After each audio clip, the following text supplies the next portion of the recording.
দর্শক breaking news, Tanvir ইসলাম, মিরাজ ও শামীম ফিজের অবিশ্বাস্য বোলিংয়ে চরম নাটকীয়ভাবে শ্রীলঙ্কাকে কাঁদিয়ে ম্যাচ জিতল বাংলাদেশ। আর তাই এই ম্যাচ জয়ে আইসিসি থেকে দারুণ সুখবর পেল বাংলাদেশ। দর্শক, আইসিসি পয়েন্ট টেবিলে ওয়ানডে ফরম্যাটে 10 নম্বর থেকে এক ধাপ এগিয়ে 9 নম্বরে উঠে গেল টাইগাররা। দর্শক, খবরে বিস্তারিত জানুন পুরো প্রতিবেদনে।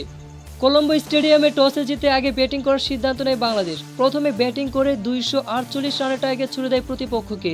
জবাব দিতে নামা লঙ্কানদের প্রথম আঘাত দিয়েছেন তানজিদ হাসান সাকিব। এরপর হাত খুলে খেলা শুরু করে শ্রীলঙ্কার ব্যাটাররা। তবে এই মুহূর্তে তানভীর ইসলাম তাদের টপ অর্ডারে গুটিয়ে দেয় অবিশ্বাস্য বোলিং করে একাই 5 উইকেট শিকার করে।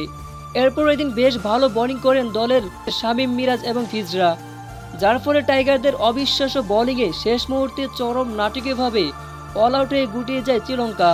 তো দর্শক, আজকে ম্যাচে টাইগারদের এমন জয় দেখে আপনাদের কাছে কেমন লেগেছে তা এই বিষয়ে জানিয়ে দিন আপনাদের মতামতটি আমাদের ভিডিওর কমেন্ট বক্সে। ধন্যবাদ।